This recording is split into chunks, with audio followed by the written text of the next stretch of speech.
ஹே case, உங்கள் GM தமிழா இன்னைக்கு வந்து என்ன பத்தி பேச போறோம் அப்படின்னு பாத்தீங்கன்னா, பிக் பாஸ்ல வந்து கேஜி டைல்ஸ் அப்படின்னு சொல்லக்கூடிய ஒரு ப்ரொமோஷன் விளம்பரம் வந்து வந்துருக்குது. அந்த ப்ரொமோஷன் விளம்பரம் வந்து நீங்க எங்க வேணா ப்ரொமோஷன் பண்ணிக்கிறாங்க. அதை பத்தி நான் எதுவும் சொல்ல வரல. ஒரு குடிசை தொழில வந்து பார்த்தீங்கன்னா, ஒரு கார்ப்பரேட் கீழ தான் நடக்கணும். ஒரு கார்ப்பரேட் கம்பெனி தான் வந்து வளரணும் அப்படின்னா, கண்டிப்பா வந்து நம்மலாம் வந்து நிறைய பேர் யூடியூபர் ஆகட்டும், மக்களாகட்டும் அதுக்கான விஷயத்த வந்து தெரிஞ்சுக்கணும், பேசி அவங்களுக்கு வந்து குரல் கொடுக்கணும். ஏன்னா அதுக்காக தான் பேச போறோம். ஜிஎம் தமிழ் வந்து ஃபர்ஸ்ட் டைம் பார்க்கணும் மறக்காம வந்து சப்ஸ்கிரைப் பண்ணிருங்க. வீடியோ வந்து ஸ்கிப் பண்ண பாருங்க. அப்படி சொல்லக்கூடிய தகவல் மூலியமா வந்து சேர் வாங்க வீடியோக்குள்ள போலாம்.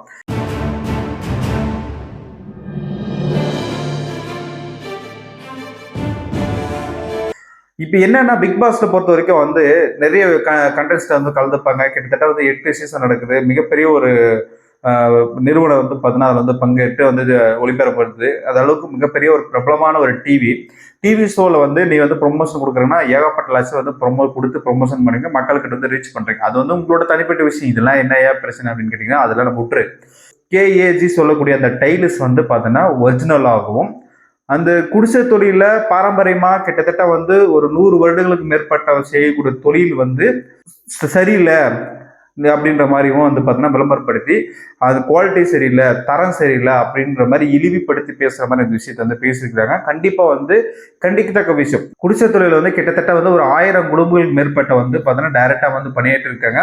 மறைமுகமா வந்து ஒரு 1000 பேர் வேலை செஞ்சிருக்காங்க. கிட்டத்தட்ட வந்து டோட்டலா வந்து ஒரு 5000 பேருக்கு வந்து பார்த்தீங்கன்னா அந்த தொழில் வந்து வேலை செய்யறாங்க சொல்ல வரணும். ஏன்னா வந்து இங்க வாங்குறது செல்லரு, டீலரு, அதுக்கப்புறம் வந்து பர்ச்சேஸ் இந்த மாதிரி நிறைய விஷயங்கள் வந்து பார்த்தீங்கன்னா ஸ்டெப் பை ஸ்டெப்பா போனீங்கன்னா கிட்டத்தட்ட வந்து ஒரு 5000 பேருக்கு மேற்பட்ட வந்து பார்த்தீங்கன்னா ஒரு தொழில் கொடுக்குற ஒரு குடிசை தொழில் இது வந்து கேஜி டைல்ஸ் அப்படின்னு சொல்லக்கூடிய விஷயம் வந்து என்னன்னா ஒரு கார்பரேட் கம்பெனி. அவங்க வந்து பார்த்தீங்கன்னா மிஷின்ல போட்டு அவங்களோட பாலிஷை போட்டு ஏதோ ஒன்று போட்டு டைல்ஸ் விற்கிறாங்க. அது மட்டும் இல்லாமல் அந்த விளம்பரத்தில் பண்ணும்போது என்ன சொல்றாங்க அப்படின்னு பார்த்தீங்கன்னா, கேஜி டைல்ஸ் வந்து பார்த்தோன்னா ஆத்துக்குடி டைல்ஸோட விலை வந்து குறைவே தரும், பாதி ரேட்ல கொடுக்குறோம். அந்த டைல்ஸ் வந்து அது பேரிட்டு அந்த இது வந்து குடிசை தொழில அவங்கள பேரிட்டு சொல்றாங்க. என்னன்னா இவங்களுக்கு வந்து பார்த்தோன்னா சைட்ல வந்து அறுக்கும், குவாலிட்டி இல்லை, பெயிண்ட் வந்து சேட் ஆயிடும். ஏன்னா வந்து ஏதாவது காலங்காலமா வந்து பார்த்தா கிட்டத்தட்ட வந்து 100 வருஷம் மேலப்பட்ட டைல்ஸ் காலகட்டத்தில் நம்ம வந்து வந்துட்டு இருக்கிறோம்.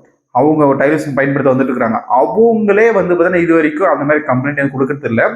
இவங்க வந்து கேஜி டைல்ஸ் கொடுக்குறாங்களாமா, கார்பரேட் கம்பெனியில் விசில வந்து செய்தாமா, மிஷின் வந்து செஞ்சதுக்கு அப்புறம் வந்து பார்த்தீங்கன்னா இவங்க டைல்ஸ் வந்து இந்த மேல வராதாமா. அது அப்படின்னு சொல்லி விளம்பரப்படுத்துறது வந்து பார்த்தீங்கன்னா கண்டிப்பா கண்டிக்கத்தக்கது. இதுல வந்து பார்த்தோன்னா எந்த ஒரு நிறுவனமானாலும் அந்த விளம்பரத்தை வந்து கண்டிப்பா வந்து ஒரு டைம் 2 டைம் வந்து ரீசெக் பண்ணணும், மற்றவங்களை பாதிக்காம பண்ணணும். இவங்களே ஒரு கார்பரேட் இன்னொரு கார்பரேட் தான் சப்போர்ட் பண்ணுவாங்க. எப்படி ஏழை மக்களுக்கு வந்து சப்போர்ட் பண்ணுவான்னு கேட்டீங்கன்னா கேள்விக்குறி தான் சொல்ல வரணும்.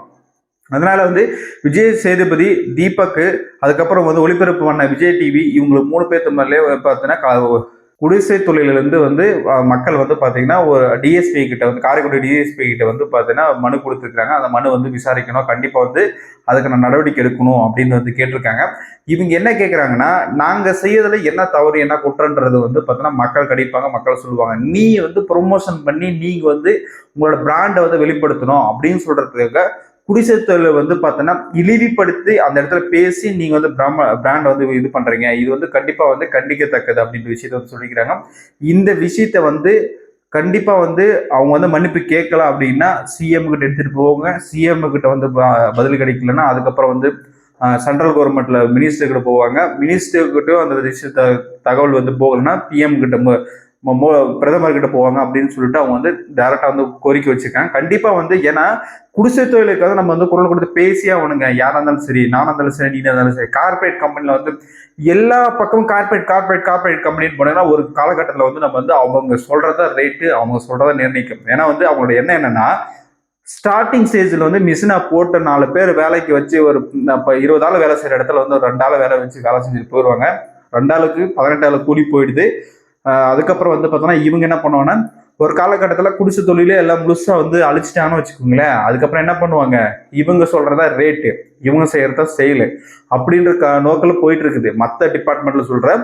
இப்போ வந்து காரைக்குடி டைலர்ஸ்க்கு வந்து பார்த்தீங்கன்னா கண்டிப்பா வந்து எல்லாரும் உதவி தோணும், குரல் கொடுத்து பேசணும். எல்லா சேட்டலைட் சேனல் ஆகட்டும், யூடியூபர் ஆகட்டும், மக்களுக்கு வந்து குடிசை தொழில் வந்து காப்பாற்றணும். ஏன்னா வந்து நிறைய துறையில வந்து சுத்தமா அழிஞ்சிட்டு எல்லாமே முழுக்க வந்து கார்பரேட் கம்பெனி கையில போய் நின்று இருக்குது. சுய தொழில் வந்து இது போயிட்டு இருக்குது. அது வந்து மீட் எடுக்கணும். ஒரு விஷயத்தாவது நம்ம வந்து சேகரித்து மீட்னா மட்டும்தான் இது வந்து தீர்வு காண ஒரு அடுத்த ஜென்ரேஷனுக்காக இந்த எடுத்துட்டு போக முடியும் அப்படின்னு சொல்லி என்னோட கருத்து. நீ எல்லாம் பேசி என்னையா பண்ண போற அப்படின்னு கேட்டீங்கன்னா, நான் பேசலன்னு சொல்லி இன்னும் இப்ப நானே வந்து பார்த்தோன்னா பேசல அப்படின்னு விட்டுட்டு போனா, என்ன மாதிரி யூடியூபர்ஸ் ஆகட்டும், இல்லை என்னோட பெரிய பெரிய வளர்ந்த யூடியூபர்ஸ் ஆகட்டும், சேட்டலைட் சேனல்ல எப்படி பேசுவாங்க? அதுக்காகத்தான் நான் வந்து காரைக்குடி டைலர்ஸ்க்கு வந்து ஆதரவாக நின்று பேசுறேன். குடிசை தொழிலை வந்து காப்பாற்றணும் அப்படின்ற ஒரு எண்ணத்துக்காக தான் பேசுறேன். நீங்களும் இந்த குடிசை தொழிலை வந்து காப்பாற்றணும் அப்படின்னா நீங்களும் இதை எடுத்து பேசுங்க. உங்க வீட்டில் பேசுங்க, ஃபேமிலி மெம்பர்ஸ்கிட்ட பேசுங்க. இது வந்து 4 குரூப்ல ஷேர் பண்ணுங்க. கண்டிப்பா வந்து அவங்களுக்குன்னு ஒரு தீர்வு கொடுக்கணும். ஒரு கார்பரேட் கம்பெனி கீழே நம்ம வந்து வாழக்கூடாது. நம்ம கீழே தான் வந்து கார்பரேட் கம்பெனி இருக்கணும். அதுக்கு வந்து யார் உறுதுணையா இருக்கணும்? மக்களாகிய நீங்களாகட்டும், நானாகட்டும், எல்லாரும் சேர்ந்து உறுதுணையா இருந்தா கண்டிப்பா வந்து கார்பரேட்ல இருந்து மீட் எடுக்கலாம் அப்படின்றது என்னோட கருத்து. உங்களோட கருத்துக்கள் என்ன இருந்தாலும் கருத்து வந்து கமெண்ட் பண்ணுங்க. தொடர்ந்து இணைந்தீர்கள். நெக்ஸ்ட் வந்து சந்திக்கலாம். பாய்.